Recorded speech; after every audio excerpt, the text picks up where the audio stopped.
Selalu pujilah Tuhan.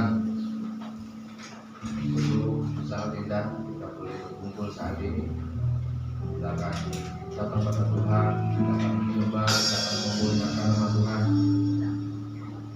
Hari Tuhan, pada hari Minggu ini, pada layak kita dengan sungguh-sungguh akan datang pada Tuhan. Kita akan mulai ibadah kita akan datang pada Tuhan, kita akan pujian, jadi seperti baca.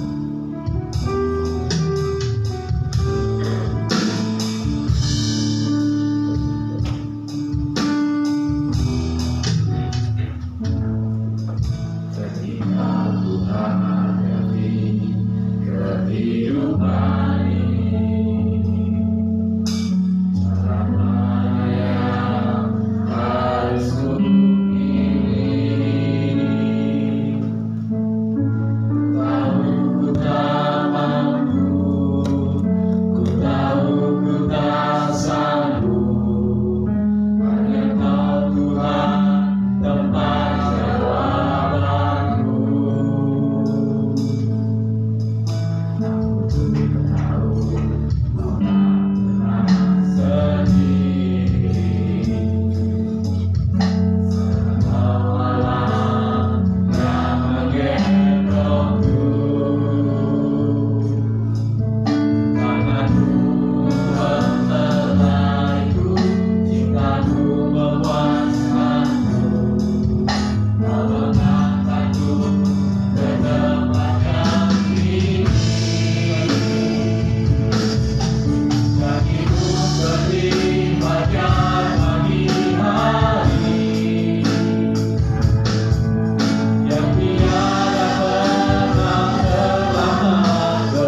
kasih yang tiada berkesudahan memberikan pada kami.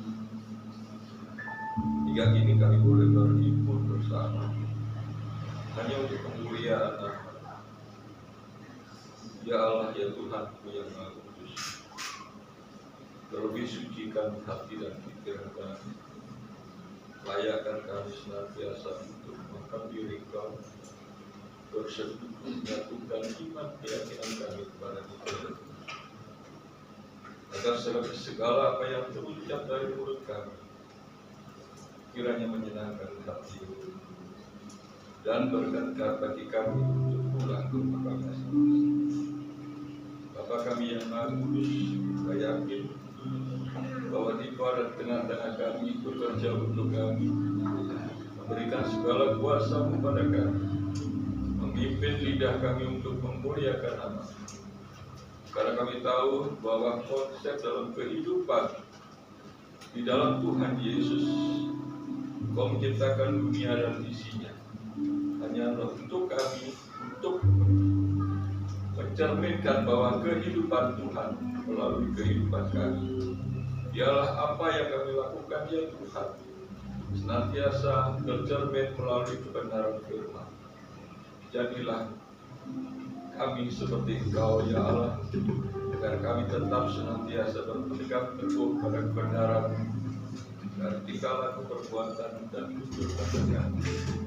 Segala puji bagi nama-Mu, ya Allah, pimpin kebahagiaan pagi hari ini dari awal pertengahan hingga akhirnya. Kiranya kuasa Roh Tuhan yang hadir di tengah-tengah kami, dan kami usir hanya di dalam nama Yesus kuasa yang ada yang lain daripada Tuhan untuk keluar dari tempat.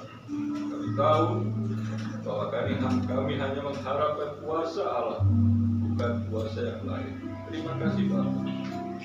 Dalam nama Tuhan kami Yesus, inilah doa kami yang jauh dari sempurna. Terima kasih. Kita tetap berdiri. Hari ini adalah hanya Tuhan. Hari Minggu ini Tuhan putuskan hari Minggu ini, dan biarlah kita datang kepada Tuhan. Kita akan memuliakan nama Tuhan. Kita akan pujian. Hari ini harinya Tuhan.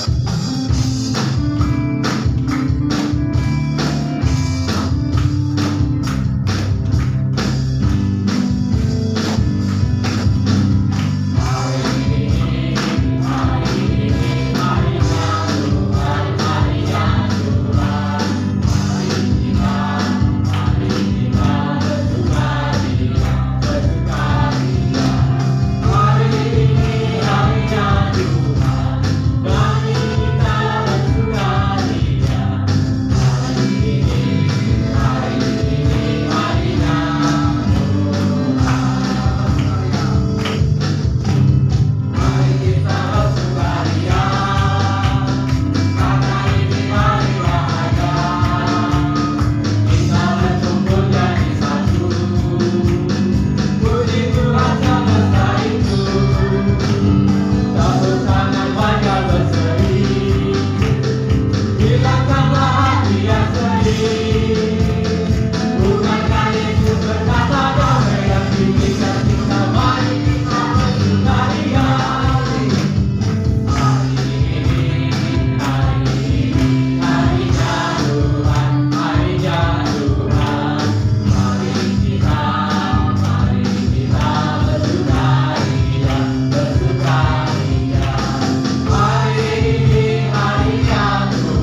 kita terus bersukaria dalam Tuhan telah memberikan yang pertama dan keselamatan dalam kehidupan kita, yang kedua kesehatan, kekuatan yang Tuhan berikan, serta seluruh penyertaan Tuhan kepada kita. Kita kepujian bersuka dalam Tuhan. Hari ini hari yang berbahagia.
Tuhan, tolong untuk kemuliaan nama Tuhan di tempat ini.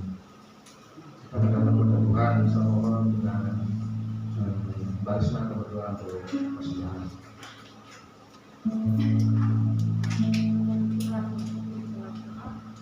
Terima kasih yang berkaitan kepada Tuhan,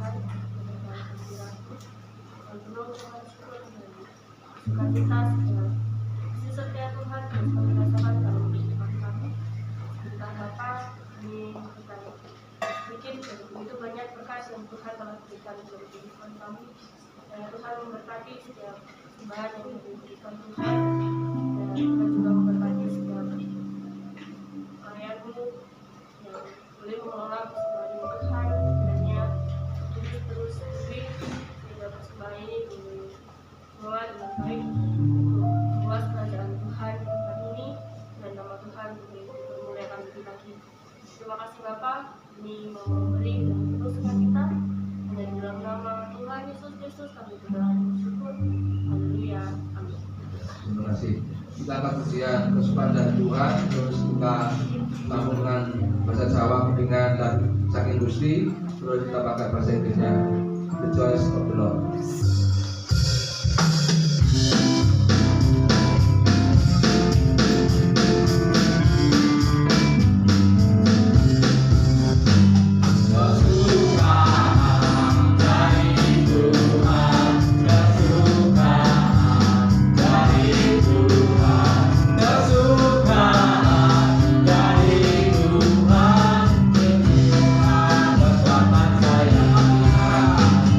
Hallelujah.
semua datang dari Tuhan. Jangan Tuhan, kita akan menyembah Tuhan, kita akan bersuka dalam Tuhan, kita akan pujian, ku bersuka di dalam Tuhan.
Kita mengenal pribadi yang sungguh luar biasa, pribadi Yesus yang kita sembah, yang kita butuhkan.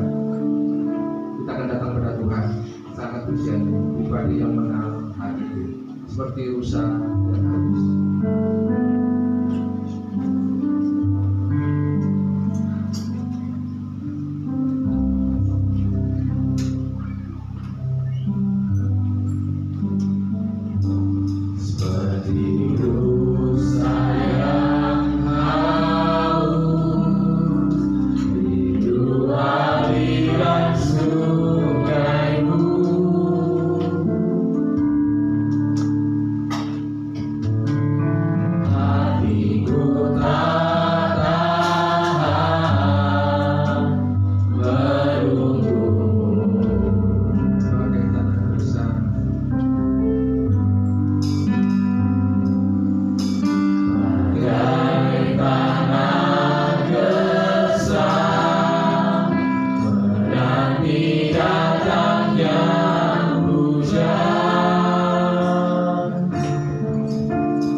menghadap Tuhan.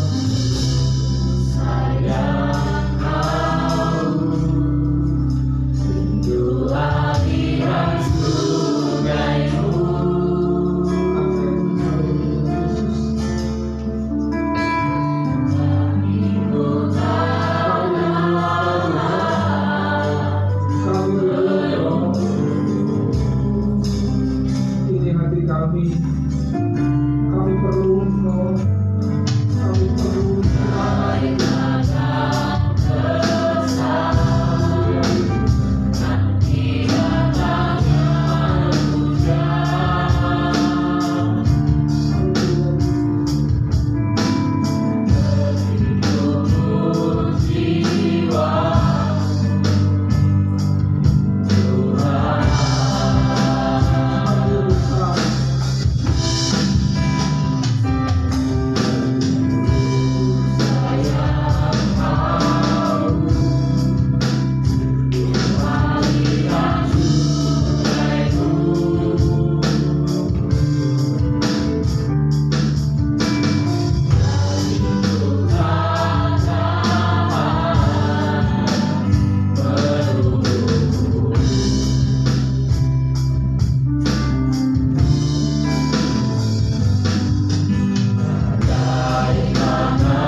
Kami rindu Engkau, kami mau menyenangkan Engkau, kami mau setia kepada-Mu Tuhan.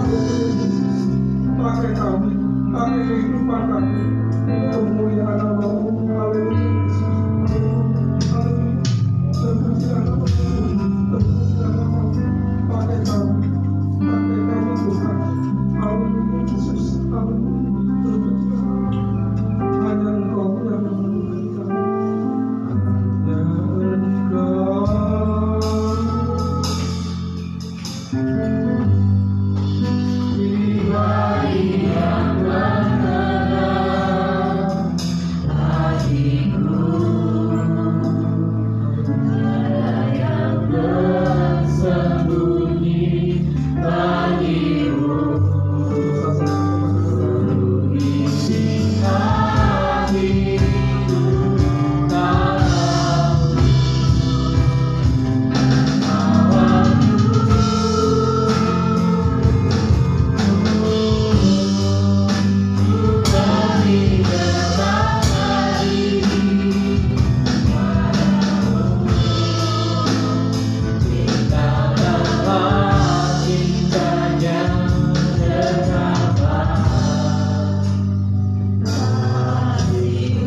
yang memenuhi kami.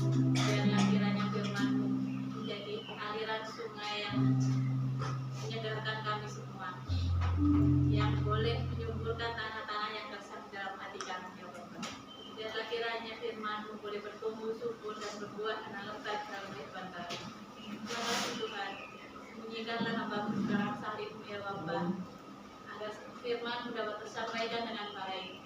Terima kasih Yesus, jadikanlah kami hamba-Mu yang kebenaran, yang taat dan selalu setia kepada-Mu. Dalam nama Tuhan Yesus, haleluya.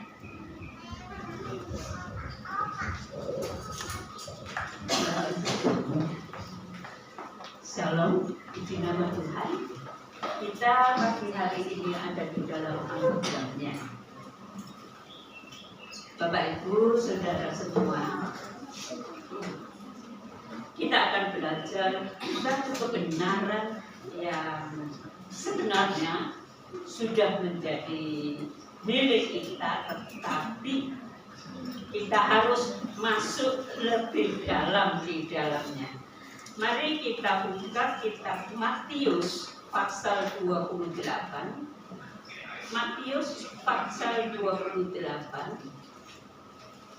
Kita akan membaca ayat 18 sampai dengan 20.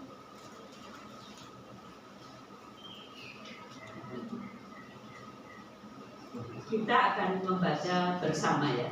Matius 28 ayat 18 sampai dengan 20. 1, 2, 3. Mari. Sudah siap semua? 1, 2, 3. Yesus mendekati mereka dan berkata, "Kepadaku mereka segala kuasa dan bumi. Karena itu pergilah, jadikanlah semua bangsa muridku, dan baptislah mereka dalam nama Bapa dan Anak dan Roh Kudus. Dan ajarlah mereka melakukan segala sesuatu yang telah kuperintahkan kepadamu. Ketahuilah, aku menyertai kamu senantiasa sampai kepada akhir zaman." Amin. Tuhan berkata, "Ketahuilah, aku menyertai kamu senantiasa sampai kepada akhir zaman." Tetapi ayat sebelumnya mengatakan kepada kita, "Karena itu pergilah, jadikan semua bangsa muridku, dan baptislah mereka dalam nama Bapa dan Anak dan Roh Kudus." dan ajarlah mereka melakukan segala sesuatu yang telah kuperintahkan kepadamu. Jadi sebelum kita merasakan indahnya Tuhan selalu menyertai kita, selalu menolong kita, kita tahu ada sesuatu hal, yaitu tanggung jawab. Sebuah amanat agung yang Dia berikan kepada kita. Pergilah, jadikan semua bangsa murid, dan kemudian baptislah mereka. Mari kita melihat tentang murid. Murid yang dikatakan dalam Alkitab ini tentu satu murid yang sesuai dengan murid pada zaman Tuhan Yesus hidup. Bukan seperti murid pada masa ini. Murid pada masa ini ada sebagian, saya tahu ada murid-murid yang sungguh-sungguh belajar, tetapi sebagian kadang-kadang saya menepuk dada, aduh, kenapa murid kok tidak tahu tanggung jawabnya sebagai murid? Kadang-kadang waktunya belajar karena di SMK sana masih foto ya saudara. Kalau belum menemukan guru masuk dalam kelas di foto, banyak dari mereka sedang tiduran enak-enak gitu ya. Lain kali dari mereka ada yang melarikan diri. Waktunya pelajaran, lompat tembok sekolah, mereka melarikan diri. Tidak satu dua saudara, banyak. Waktu ada kesempatan pintu terbuka, mereka bisa pergi. Rasanya mereka menjadi murid itu bukan sesuatu yang apa ya, istimewa gitu. Mereka sepertinya tertekan untuk menjadi murid. Wah, berbeda dengan murid pada zaman Tuhan Yesus ada di antara orang Yahudi. Di antara orang Yahudi, pemuda yang berusia 13 tahun, memang pada masa itu yang belajar bersekolah adalah yang laki-laki. Pemuda usia 13 tahun telah belajar kitab-kitab Taurat atau kitab Perjanjian Lama, bahkan menghafal saudara, menghafal kitab-kitab Taurat dan kitab-kitab para nabi. Berarti itu kitab-kitab dalam Perjanjian Lama. Usia 13 tahun mereka sudah bisa menghafal, ya, bukan hanya pernah membaca, tetapi kitab-kitab Perjanjian Lama adalah bacaan mereka tiap hari, dan mereka menghafal. Nah, yang disebut murid adalah mereka yang seperti itu. Kemudian murid yang terpandai. Murid yang terpandai dari semua murid yang ada di tiap sinagog. Sinagog itu seperti langgar, di mana tempat itu dipakai tempat ibadah pada hari Sabat, tetapi hari-hari yang lain tempat itu menjadi tempat mereka belajar. Dan mereka belajar memang memakai kitab-kitab Perjanjian Lama, ya, kitab-kitab Taurat dan para nabi. Murid yang paling cerdas, yang paling pandai, yang paling bisa menghafal begitu banyak kitab, ya, bukan judul kitabnya, tetapi apa yang dituliskan dalam kitab itu, merekalah yang bisa masuk sekolah keragian. kerabian. Kalau sekarang bahasa Jawa rabi itu apa saudara? Menikah ya. Tapi kalau rabi dalam bahasa Ibrani adalah guru. Guru terbaik, satu yang terbaik dari antara semua mereka baru bisa masuk sekolah kerabian.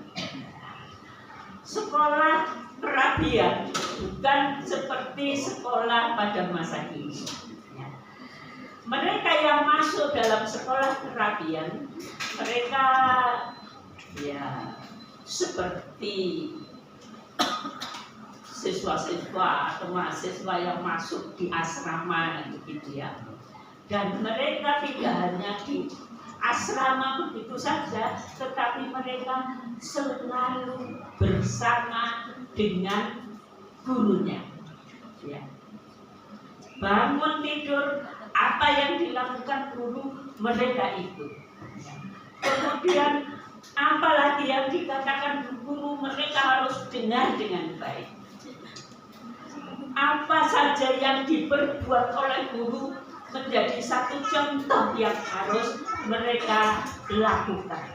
Jadi mereka itu harus menaklukkan dirinya di bawah gurunya. Seperti orang-orang yang menjadi guru pada masa lalu dalam ilmu kebatinan ya, itu mereka selalu gurunya itu mempunyai otoritas yang sangat tinggi. Kalau murid sekarang kan lain. Kalau guru sampai melakukan sesuatu yang tidak baik terhadap muridnya bisa dilaporkan ke polisi atau ke tempat lain oleh orang tuanya dan lain sebagainya. Pada waktu itu setiap orang yang mau menjadi murid itu harus tunduk sama sekali di bawah pimpinan gurunya.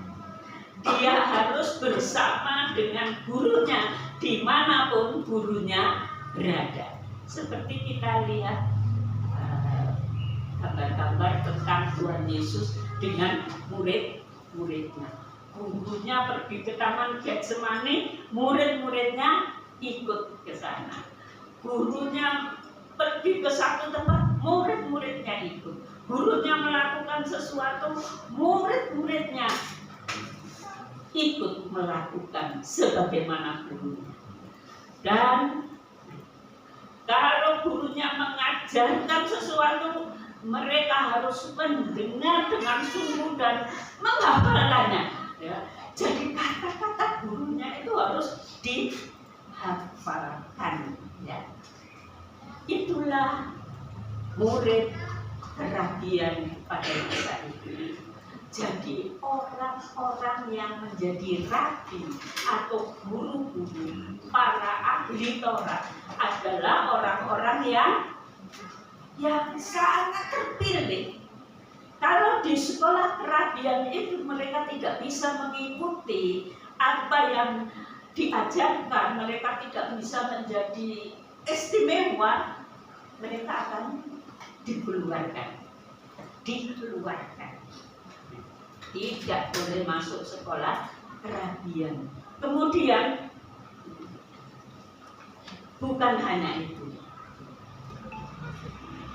Kalau mereka sudah sampai pada akhirnya mereka menjadi murid yang istimewa, yang paling sukses, yang paling hafal baik Taurat, baik ajaran guru-gurunya dan lain sebagainya, baru mereka boleh menjadi guru. Mereka boleh menjadi guru. Kemudian kalau mereka mau menjadi guru, mereka harus mencari orang-orang yang mau menjadi muridnya. Nggak bisa menjadi guru pada waktu itu enak-enak, sudah ada murid di sekolah, tinggal pergi. Mereka harus cari guru. Itulah para pemimpin agama. Mereka harus jadi guru, maafkan saya. Mereka harus cari murid yang mau menjadi murid dari orang tersebut. Itu tidak mudah. Bapak, Ibu, dan saudara sekalian, makanya kalau para ahli Taurat itu ditunjukkan kesalahannya oleh Tuhan Yesus, mereka pasti sangat marah. Karena mereka menganggap dirinya orang yang paling tinggi, orang yang paling tinggi, orang yang paling pintar, orang yang paling ahli, dan mereka menjadi orang-orang yang hebat di negeri itu. Tetapi mari kita lihat bagaimana Tuhan Yesus memilih murid-muridnya. Kalau kita pelajari di dalam Alkitab, Tuhan Yesus memilih murid-muridnya, bukan mereka yang istimewa, bukan mereka yang hebat, bukan mereka yang sangat pintar, bukan mereka yang wah saudara, tetapi rakyat biasa. Bahkan beberapa banyak murid yang dipilih Tuhan Yesus adalah nelayan. Pada waktu itu nelayan adalah masyarakat yang sangat rendah kedudukannya, statusnya di tengah masyarakat. Tetapi Tuhan Yesus tidak memilih yang hebat, ya, tidak memilih yang wah, tetapi Dia memilih apa, saudara? Kira-kira yang dipilih apa? Kok Petrus, Yakobus, Yohanes, dan lainnya? Kok mereka yang dipilih? Apanya yang dipilih oleh Tuhan Yesus? Ada yang mau punya pendapat? Apa yang dipilih oleh Tuhan Yesus?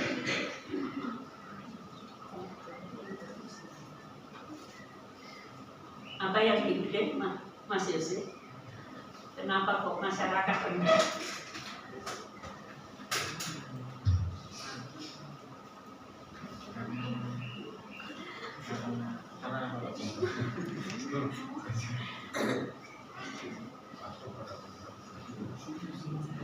Iya, saudara, dia mengatakan hatinya. Yang dipilih oleh Tuhan Yesus seperti gambaran ini, hatinya. Hatinya, bukan gantengnya, ya, bukan pinternya, bukan hebatnya, bukan kayanya, tetapi hatinya. Amin.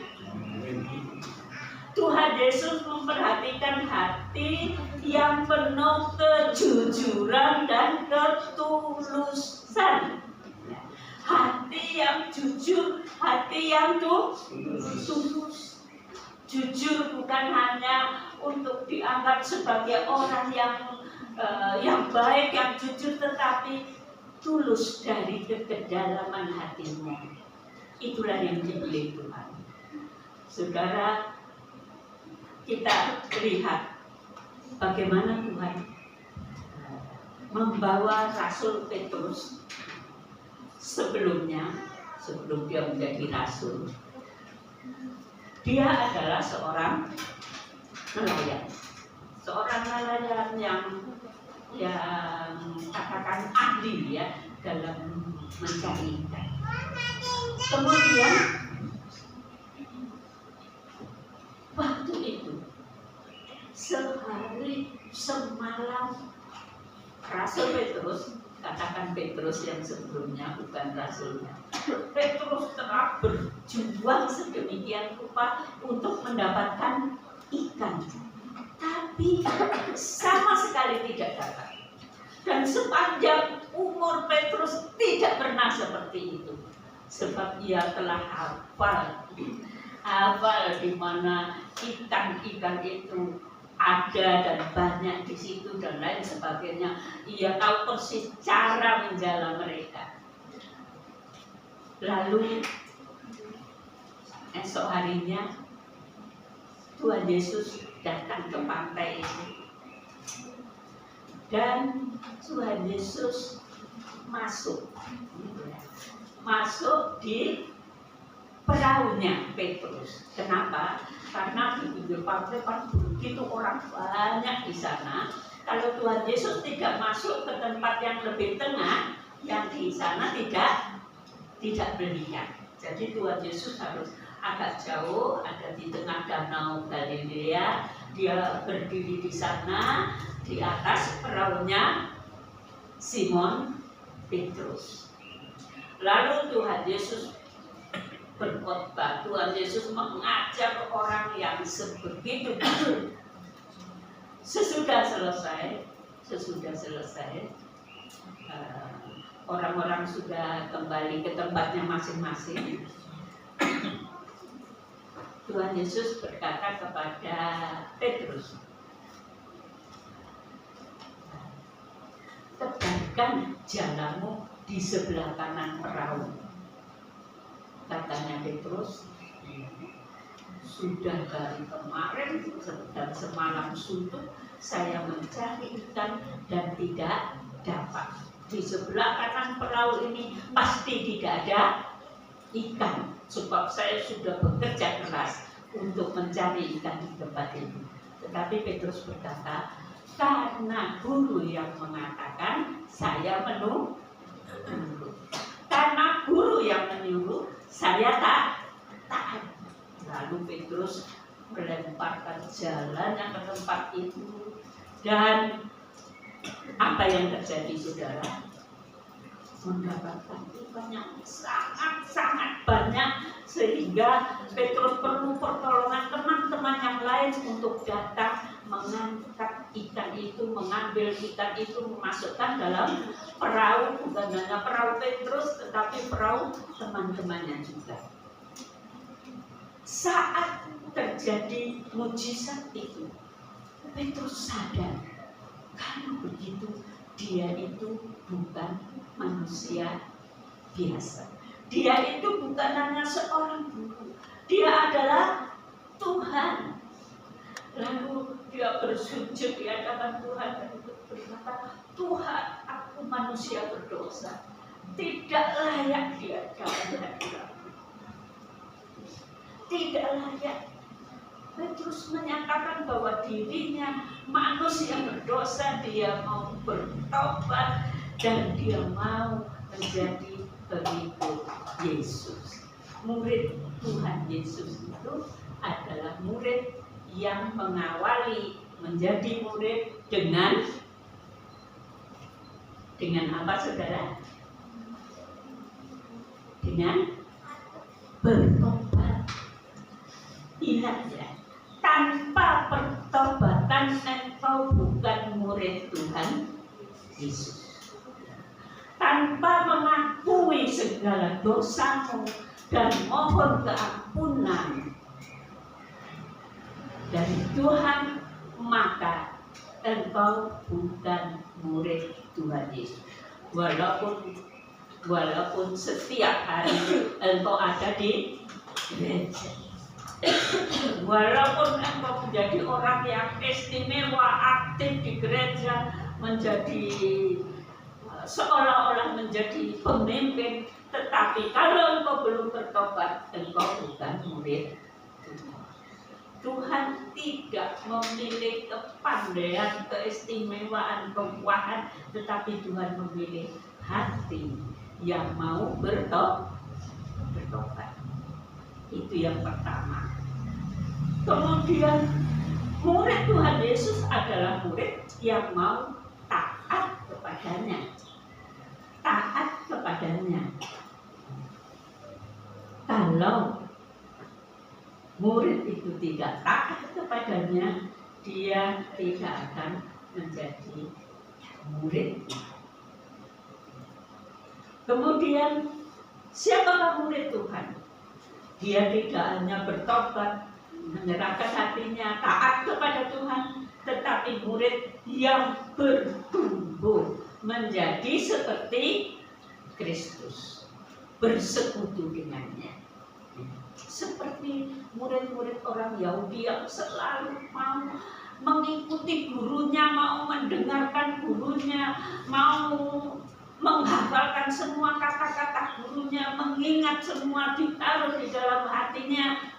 Demikian yang menjadi murid Kristus adalah orang yang bertumbuh menjadi seperti Tuhan Yesus. Bukan menjadi seperti orang lain, bukan menjadi seperti pemimpin yang hebat, bukan menjadi seperti yang bisa kita dengar di online dan kita lihat di online. Wow, gitu ya. Wow, saya mau jadi seperti itu. Bukan, saudara.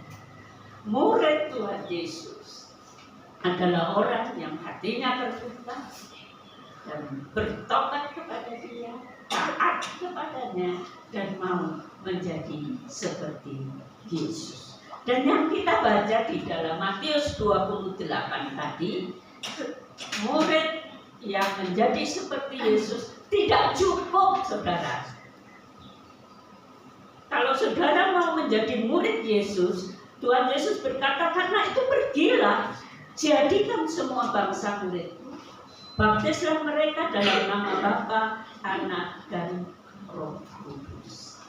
Kadang-kadang orang menganggap menjadi pengikut Tuhan hanyalah orang-orang yang rajin ke gereja pada hari Minggu atau hari lain, yang bersama-sama menyembah Tuhan, yang memuji Dia dengan begitu sukacita, yang memuliakan Dia, yang begitu ada dalam penyembahan kepada Dia. Apakah itu salah? Tidak, saudara. Itu semua bagian dari kehidupan kita mengikut Yesus. Tetapi tidak cukup sampai di situ. Kita tidak mau menikmati untuk diri kita sendiri. Tuhan Yesus memberikan tugas, pergilah kamu, jadikan semua bangsa murid. Nah, karena itu bagaimana dengan kita? Mari, saya sangat berharap tidak ada satu di tengah-tengah kita yang hidupnya masih dipenuhi dengan dosa, yang tidak mau bertobat, yang tidak mau mohon keampunan dosa kepada Tuhan, yang tidak mau melepaskan dosa dari hidupnya. Kalau engkau begitu, kalau engkau masih hidup di dalam dosa tanpa pertobatan, saudara, itu yang sangat menyedihkan hati Tuhan dan hati hamba Tuhan. Hamba Tuhan ada, saya ada di tempat ini untuk membawa setiap pribadi saudara adalah orang-orang yang sungguh bertobat di hadapan Tuhan, taat dan setia kepadanya, bertumbuh di dalam Dia. Apakah benar seperti itu? Coba baca Yohanes 3 ayat 3 dan 5. Mari saudara, silakan membacakan Yohanes 3 ayat 3 dan 5.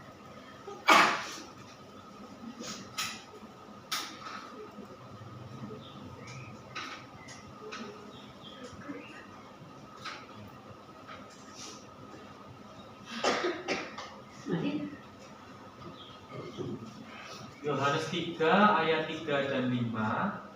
Yesus menjawab, katanya, Aku berkata kepadamu, sesungguhnya jika seorang tidak dilahirkan kembali, ia tidak dapat melihat kerajaan Allah. Ayat yang kelima, jawab Yesus, Aku berkata kepadamu, sesungguhnya jika seorang tidak lahir dari air dan roh, ia tidak dapat masuk ke dalam kerajaan Allah.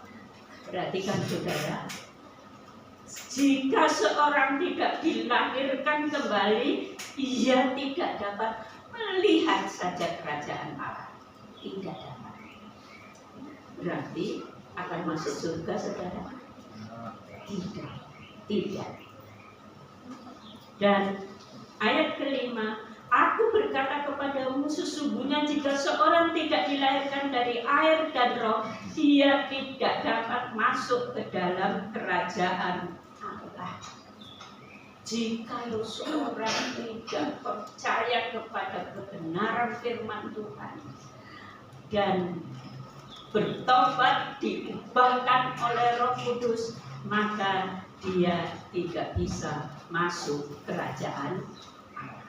Sebaik apapun saudara, sehebat apapun saudara, tanpa dilahirkan kembali, engkau tidak akan masuk surga. Nah, kita lihat yang selanjutnya. Coba perhatikan tumbuhan ini. Tumbuhan ini bisa hidup dan mengeluarkan buah.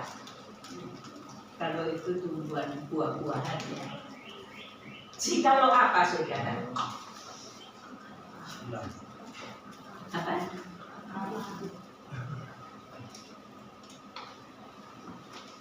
Akarnya masuk ke kedalaman tanah dan akarnya begitu bertumbuh di dalam tanah sana. Pada beberapa hari yang lalu waktu mulai bangun ini, Eko mencangkul tanah di depan itu untuk apa ya? Untuk membuat tembok di depan. Eko lalu siapa lagi? Saya tidak tahu persis yang saya lihat waktu itu Eko. Waktu Eko mencangkul ke dalam tanah itu yang didapatkan apa? Akar yang besar dan masih hidup, kuat kokoh di dalamnya. Sudah mau melepaskan itu dari tanah tidak mudah ya bukan? Begitu akar itu ada di dalamnya.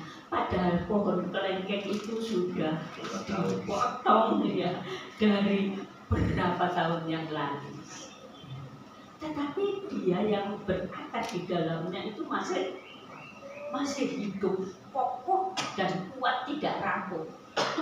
Walaupun pada waktu itu yang di atas pohonnya itu kelihatan rapuh ya, sampai kami takut dia akan roboh. Tetapi akar yang di dalamnya sungguh sangat kuat. Mari menjadi murid Kristus adalah bertumbuh akar ke dalam tanah. Apa itu saudara? Akarnya merambat di dalam tanah sehingga waktu tumbuhan itu tumbuh ke atas, mengeluarkan batang, daun, bunga dan buah. Kemudian ada angin yang berat ya, angin yang besar menimpa pohon itu tidak akan roboh. Demikian dengan kehidupan kita.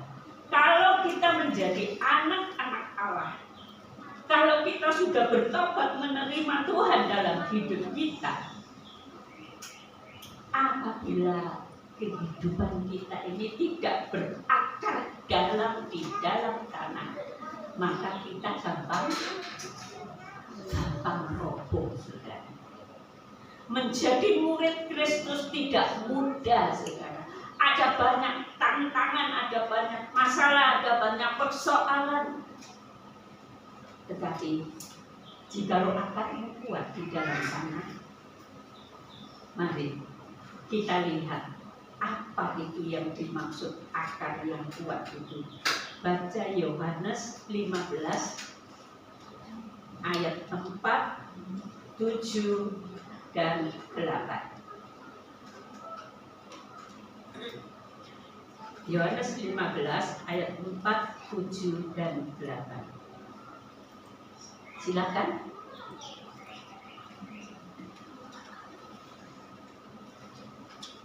Mari yang mau membaca, bapak-bapak. Tinggallah di dalam aku dan aku di dalam kamu. Sama seperti ranting tidak dapat berbuah dari dirinya sendiri kalau ia tidak tinggal pada pokok anggur. Demikian juga kamu tidak berbuah jikalau kamu tidak tinggal di dalam aku. Yang 7, jikalau kamu tinggal di dalam aku dan firmanku tidak di dalam kamu, mintalah apa saja yang kamu kehendaki dan kamu akan menerimanya. 8. Dalam hal inilah Bapakku dipermuliakan, yaitu jika kamu berbuah banyak dan dengan demikian kamu adalah murid-muridku. Iya. Tinggallah di dalam aku dan aku di dalam kamu. Sama seperti ranting, ini gambaran pokok anggur ya saudara. Sama seperti ranting yang melekat pada pokoknya. Kita masuk ke kedalaman kehidupan rohani kita dengan satu persekutuan yang erat dengan Tuhan Yesus. Rohnya tinggal dalam diri kita. Kita tinggal di dalam Tuhan Yesus. Tanpa itu, kita tidak menjadi orang Kristen yang kokoh. Bukan murid yang kokoh, tetapi kita akan gampang jatuh. Ayat 7 dikatakan, jika kamu tinggal di dalam aku dan firmanku tinggal di dalam kamu. Tinggal di dalam Tuhan, dalam persekutuan yang erat dengan Dia, tidak bisa lepas dari firman Tuhan. Seperti Daud mengatakan, ku renungkan firman-Mu siang dan malam. Jika firman-Mu tinggal di dalam hati. Apa yang tinggal dalam hati saudara? Apa yang tinggal dalam hati saudara? Firman Tuhan atau yang lain?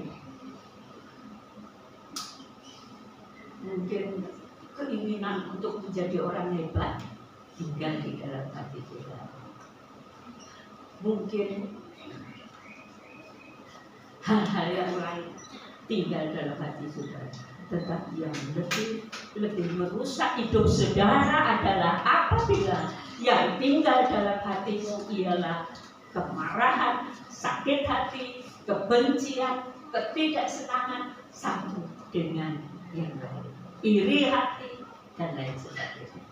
Ingat saudara, yang tinggal di dalam hati kita adalah apa saudara? Firman Tuhan. Setiap hari yang tinggal di dalam hati saudara, apa itu? Mari kita lihat hati kita. Hati kita adalah sesuatu yang harus kita jaga lebih dari semua yang lain. Yang tinggal dalam hati kita janganlah sesuatu, mungkin saudara tidak berpikir yang lain. Saya percaya saudara tidak punya hati yang penuh kejahatan seperti orang yang tidak mengenal Allah. Saya percaya tidak. Tetapi jangan sampai ada dosa yang kita biarkan tinggal dalam hati. Jangan sampai ada kemarahan, kebencian, iri hati, sakit hati, dan lain sebagainya tinggal dalam hati kita. Itu akan merusak kehidupan kita. Ingat saudara, Tuhan Yesus mengatakan, jikalau kamu tinggal di dalam aku dan firman-Ku tinggal di dalam kamu. Teruskan saudara. Apa itu? Mintalah apa saja yang kamu kehendaki dan kamu akan menerimanya.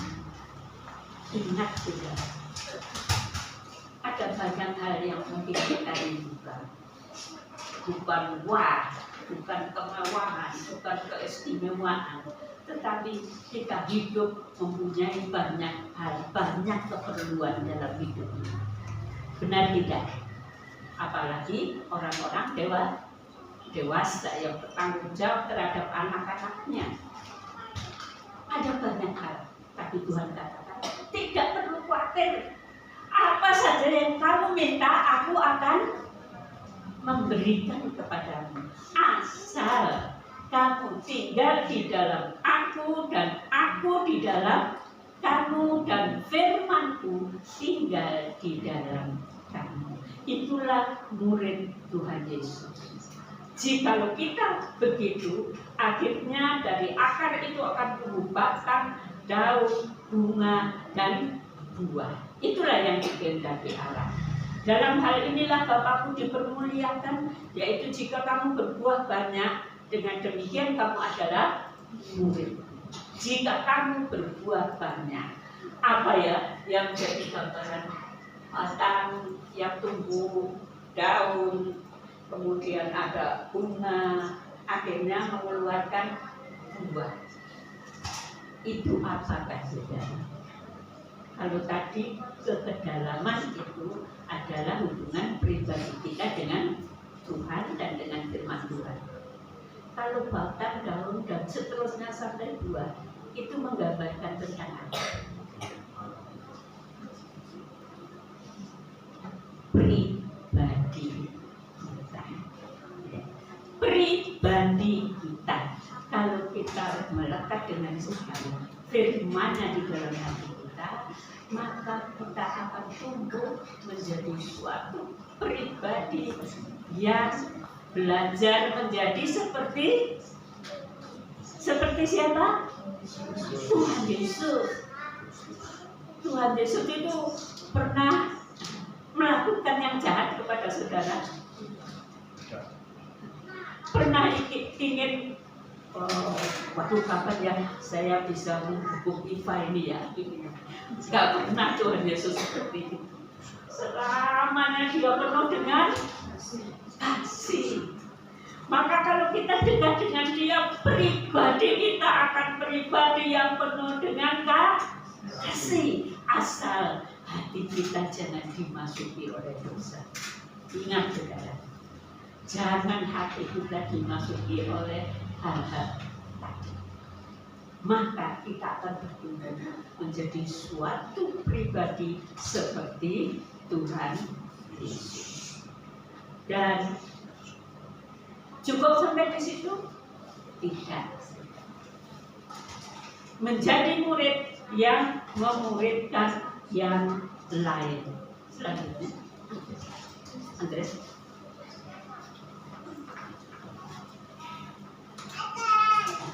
Bagaimana memuridkan yang lain? Seperti Rabi Yahudi, mereka harus mencari murid.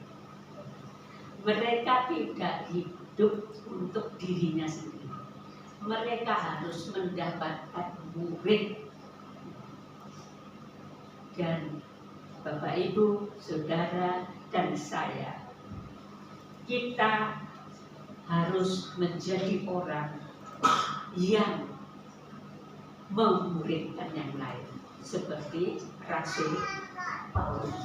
Rasul Paulus, dia mengorbankan segalanya dalam hidupnya. Dia bekerja keras untuk pergi kemana-mana memberitakan Injil. Dan dia berkata kepada orang Yahudi, aku menjadi seperti orang Yahudi. Kepada orang Yunani, aku menjadi seperti orang Yunani. Kepada orang yang lemah, aku menjadi seperti orang yang lemah. Bukan hanya untuk yang lain, tetapi supaya mereka mengenal Tuhan Yesus Juru Selamat. Jadi kita memuridkan yang lain. Tidak cukup hanya memberitakan kasih Allah. Tiap orang punya tempat masing-masing. saya tidak bisa menempati tempat saudara. Seperti saya katakan hari Sabtu yang lalu, saya tidak bisa menempati tempat Bu Betty. Walaupun Bu Betty sudah tua, tetapi Bu Betty juga ada tempat di hadapan Tuhan. Misalkan saya tidak akan bisa menghubungi cucunya Bu Betty untuk berbicara tentang Tuhan Yesus. Saya tidak bisa pergi ke tempatnya Om Eko bekerja untuk berbicara mereka tentang Tuhan Yesus. Ke rumahnya Pak Jupri apalagi saya tidak tahu juga. Nggak mungkin saya bisa ke sana memberitakan Tuhan Yesus. Yang bisa siapa? Ya masing-masing kita. Saya bersyukur kalau Pak Bianto dengan tokohnya selalu bicara dengan orang-orang tentang Tuhan Yesus. Tetapi jangan salah bicaranya saudara. Kalau kita memberitakan Injil, kita mengatakan menjadi orang Kristen, menjadikan mereka orang Kristen, atau kita membicarakan tentang gereja, tentang hidupnya orang Kristen, bukan itu. Saat kita berbicara, kita mengatakan Tuhan Yesus mengasihi engkau. Amin. Tuhan Yesus mengasihi engkau. Tuhan Yesus juru selamat yang bisa menyelamatkan engkau. Itulah yang bisa kita lakukan. Cukup sampai di situ? Tidak. Bimbing mereka kepada Tuhan agar mereka akhirnya percaya, bertobat. Siapa yang dapat membimbing mereka bertobat? Saudara sebenarnya. Saudara, ya. Bukan orang lain.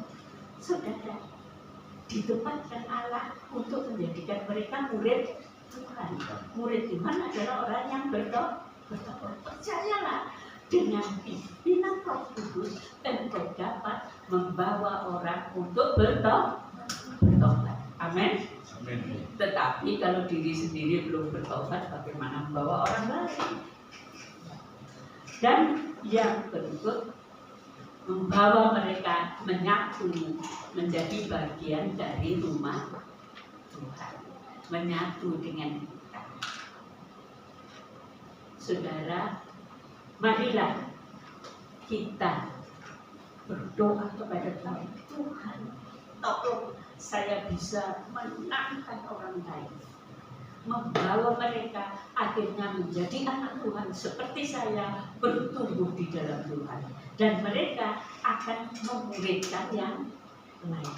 Saya senang dengan hamba Tuhan yang karena di dalam grup PKR yang pergi ke Papua sana, dan mereka berusaha seberapa dapat, baik untuk menolong secara ekonomi, menolong pendidikan dan lain sebagainya, tapi memuridkan mereka. Setelah orang Papua itu dididik, diajar, dimuridkan, mereka pergi ke kampungnya lagi dan membawa orang lain untuk dimuridkan. Itulah yang Tuhan Yesus mau kita lakukan. Ya, waktu yang lalu saya sebenarnya beberapa tahun yang lalu saya sebenarnya sedih. Kenapa? Karena kesana mereka yang pada secara umum di dunia dikatakan mereka orang-orang pedalaman Papua adalah orang-orang Kristen atau Katolik. Tetapi ada banyak yang akhirnya meninggalkan tanpa mereka mengerti. Mereka menganggap rumah ibadah orang lain itu sama dengan gereja sudah. Jadi kalau mereka diminta, coba saya hitung gerejamu di daerahmu ada berapa ini, termasuk rumah ibadah yang lain ini. Mengerti maksud saya? Saya begitu sedih Mereka yang sebenarnya secara ini mereka merasa bahwa mereka pengikut Tuhan Yesus, tetapi mereka nggak tahu. Mereka nggak tahu kalau cara yang lain itu bukan pengikut Tuhan Yesus. Tetapi saya bersyukur karena ada orang-orang yang pergi ke sana dan berjuang untuk membawa mereka menjadi murid Tuhan. Dan sekarang mereka punya banyak murid, yaitu murid yang telah dimuridkan. Mari, bukan hanya hamba-hamba Tuhan, bukan hanya orang lain. Mari saudara di tempat saudara masing-masing, saudara akan memuridkan yang lain. Amin. Bisa saudara? Bisa saudara? Bisa. Karena Tuhan tempatkan di situ untuk saudara memuridkan yang lain. Setiap dari kita bisa. Dan setiap dari kita tidak bisa mengambil tempat orang lain. Ya. Tempat kita masing-masing dan Allah beserta kita. Aku menyertai kamu sampai kepada kesudahan Allah. Nah, mari Bapak Ibu, saudara semua, mari kita berkata kepada Tuhan. Berkata kepada Tuhan, Tuhan, dalam tahun ini saya mau menyelamatkan paling tidak 1 jiwa. Bisa? Bisa? Percaya Tuhan akan memakai saudara. Jikalau setiap dari saudara yang ada di sini mendapatkan 1 jiwa, maka apabila gereja ini akan dibuka lebih lebar, tetapi kalau jemaatnya seperti ini, kan banyak tempat yang kosong, saudara. Tetapi kalau setiap dari pribadi kita, Tuhan, saya mau menyelamatkan 1 jiwa. Lalu saudara mendoakan orangnya, saudara memberkati dan membawa mereka kepada Tuhan. Percaya Tuhan pakai saudara. Amin. Yang mau dipakai Tuhan siapa? Semua. Ya, amin. Tuhan mau memakai kita. Mari kita serahkan hidup kita kepada Tuhan dan kita berjaga kepada Tuhan. Dalam satu nyanyian, yaitu berikanku hati seperti hati yang paling penting. Mari saya undang semua berdiri bersama-sama. Kita akan nyanyikan kul ini. Berikanku hati seperti hati.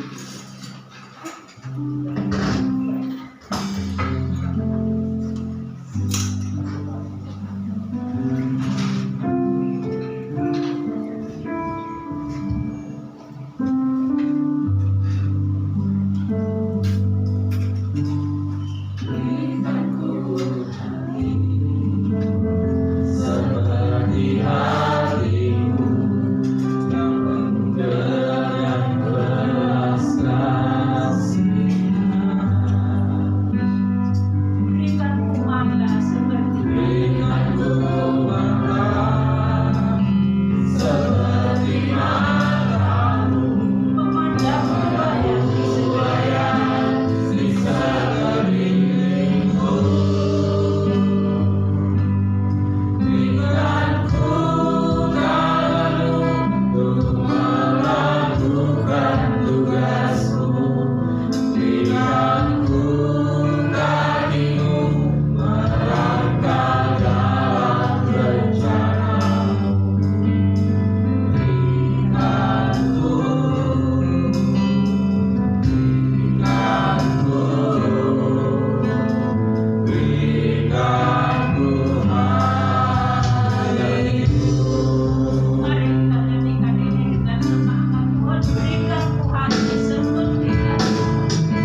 biarlah kita mohon hati kita menjadi seperti hati Tuhan Yesus yang penuh dengan kasih dan belas kasihan.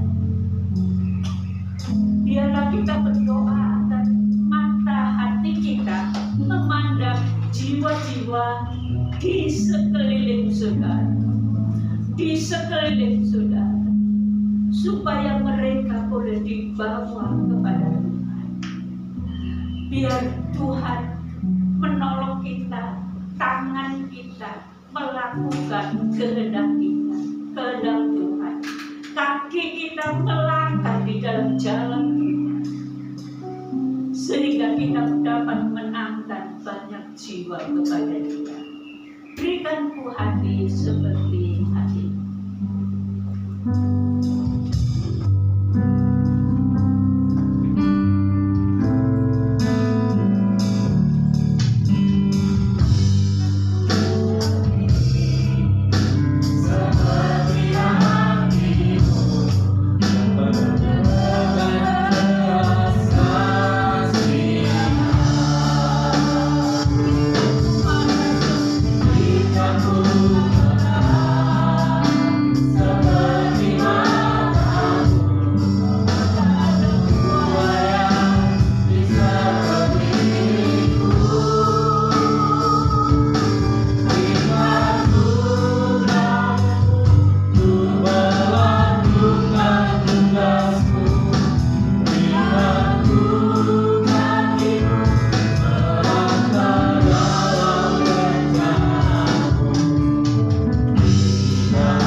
Kita berkata kepada Tuhan untuk menyerahkan hidup kita menjadi murid Tuhan dan berdoa untuk paling tidak satu orang betul-betul kita menangkan bagi Tuhan di dalam tahun ini.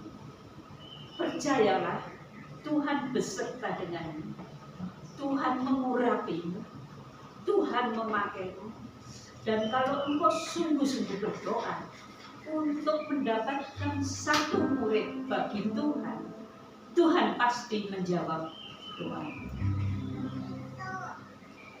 Katakan kepada Tuhan, Tuhan, saya tidak mau melewatkan waktu dalam hidup ini. Saya mau menangkan satu jiwa bagimu. Saya percaya Engkau menyertai saya. Saya percaya Engkau mengurapi saya. Saya percaya dalam tahun ini ada jiwa dimenangkan bagimu. Mari saudara, kita serahkan hati kita kepada Tuhan.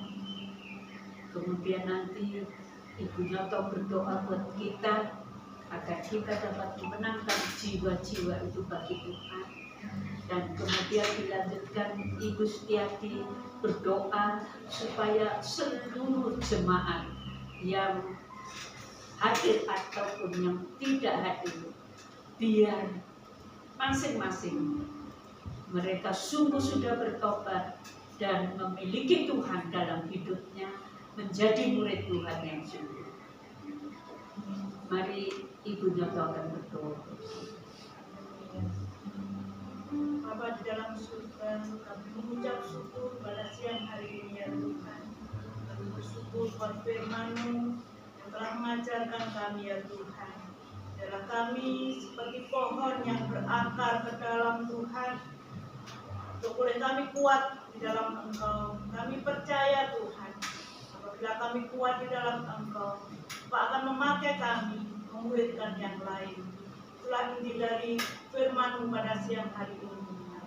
Tapi terlebih dahulu Bapa, kami saat ini memohon kepadamu, kiranya ampuni segala yang tidak layak di dalam setiap pribadi kami yang saat ini hadir Tuhan, atas segala yang tidak berkenan di hadapan-Mu. Seringkali Tuhan, kami mengabaikan suara-Mu Tuhan. Seringkali Tuhan, kami tidak mengasihi sesama kami. Ampuni kami Tuhan. Saat ini Tuhan, beri kami hati yang mengasihi satu dengan yang lain. Beri kami roh kesatuan hati di dalam gereja ini Tuhan, untuk mendukung di dalam pekerjaan-Mu di tempat ini. Kami bersatu hati Tuhan, untuk kami boleh melakukan segala kehendak-Mu di dalam kehidupan kami Tuhan. Roh Kudus-Mu kiranya mengurapi setiap kami ya Tuhan, sehingga biarlah kami semakin kuat di dalam Engkau, semakin berakar di dalam Engkau Tuhan, sehingga kami siap untuk melakukan segala kehendak-Mu di dalam kehidupan kami.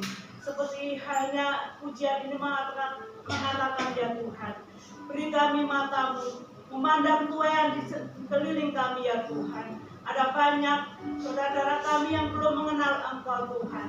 Pakai hidup kami untuk memenangkan mereka Tuhan, sesuai dengan apa yang kami lakukan di dalam tindakan kami sehari-hari ya Tuhan. Dalam mereka melihat bahwa ada kasih-Mu di dalam hidup kami, di dalam jiwa roh kami ya Tuhan, sehingga mereka juga boleh merasakan betapa Tuhan luar biasa mengasihi kami ya Tuhan. Terima kasih Bapa, kami tak henti-hentinya mendoakan saudara-saudara kami yang belum mengenal Engkau, baik orang tua, anak, menantu, cucu, dan sekeliling kami yang belum mengenal Engkau. Saat ini kami bersatu hati di dalam nama Tuhan Yesus. Kiranya Roh-Mu bekerja Tuhan, membuka hati mereka untuk melihat bahwa Yesus yang kami sembah adalah Tuhan dan Juru Selamat kami yang hidup. Dan kami percaya Tuhan, kiranya Natal tahun ini ada banyak kemenangan Tuhan bagi Engkau. Banyak jiwa boleh dimenangkan bagi Dia Tuhan. Terima kasih Bapa di dalam surga. Pakai tangan kami, pakai kaki kami Tuhan, untuk melakukan segala kehendak-Mu di dalam kehidupan kami. Dan terlebih Tuhan, sekali lagi, biarlah kami berakar teguh di dalam Engkau, sehingga kami kuat Tuhan, menjadi murid-Mu dan memuridkan yang lain. Terima kasih Bapa di dalam surga, memberkati hamba-Mu yang telah menyampaikan firman-Mu. Kiranya Tuhan memakai dan menambah-nambahkan hikmat marifat-Mu ya Tuhan. Kami percaya juga Tuhan, saat ini setiap jiwa yang hadir Tuhan kiranya memakai kami menjadi alat bagi kemuliaan nama Tuhan. Dan kami siap Tuhan menjadi alat-Mu. Biarlah segala kemuliaan, hormat, syukur hanya bagi Tuhan. Dalam nama Yesus kami sudah berdoa. Haleluya. Bapak berkasih dalam kerajaan surga, kami mengucap syukur Tuhan untuk siang hari ini. Kiranya berkat-Mu atas kami yang hadir, dan juga berkat-Mu atas setiap saudara kami yang saat ini tidak hadir Tuhan. Dalam keberadaan mereka masing-masing, dalam keadaan kami saat ini Bapak, kami berserah penuh kepada-Mu. Engkau mengampuni setiap dosa dan kesalahan kami, setiap kepikiran kami yang tidak berkenan di hadapan hadirat-Mu.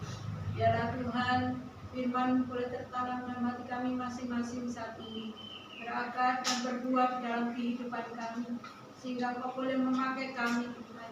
Paling tidak 1 tahun ini Tuhan, dalam tahun ini ada jiwa-jiwa boleh dimenangkan untuk kemuliaan nama Tuhan. Kerinduan kami Tuhan, buat setiap kursi yang masih kosong, biarlah kuasa Roh Kudus-Mu bekerja bersama-sama dengan kami, memakai setiap kami yang hadir saat ini Tuhan, untuk boleh menjadi saluran berkat, untuk menjadi saksi bagi kemuliaan nama Tuhan, sehingga kursi-kursi yang kosong boleh terisi oleh jiwa-jiwa yang memuliakan nama Tuhan. Demikian kami berdoa buat saudara kami yang tidak hadir Tuhan, keberadaan mereka kami percaya mereka ada di dalam kasih karunia Tuhan. Bila saat ini mereka dalam keadaan sakit, di dalam nama Tuhan Yesus, kiranya kuasa kesembuhan itu boleh berlaku atas mereka. Berikan kekuatan dan kesehatan bagi mereka ya Tuhan. Terlebih Tuhan, pakai hidup mereka menjadi saksi bagi kemuliaan nama Tuhan. Terima kasih Bapa di dalam surga. Terima kasih Engkau sudah memberkati kami pada siang hari ini. Di dalam nama Tuhan Yesus kami serahkan segala doa dan ucapan syukur kami. Haleluya. Amin. Mari angkat tangan Bapak Ibu Saudara semua. Bapak Ibu Saudara yang saya kasihi, marilah kita pulang dengan berkat surga dari Bapa surga. Dan marilah kita pulang bersama kasih karunia anugerah Tuhan kita Yesus Kristus. Dan biarlah kita pulang bersama dengan Allah Roh Kudus yang menyertai kita, yang memimpin kita, yang menguatkan kita, yang menolong kita, bahkan yang mengurapi kita untuk memenangkan jiwa bagi Tuhan. Biarlah kita pulang bersama dengan Roh Kudus dari saat ini sampai Maranatha Tuhan datang yang kedua kali. Di dalam nama Tuhan Yesus, saudara yang percaya katakan amin. Saudara, di nama Tuhan kita ada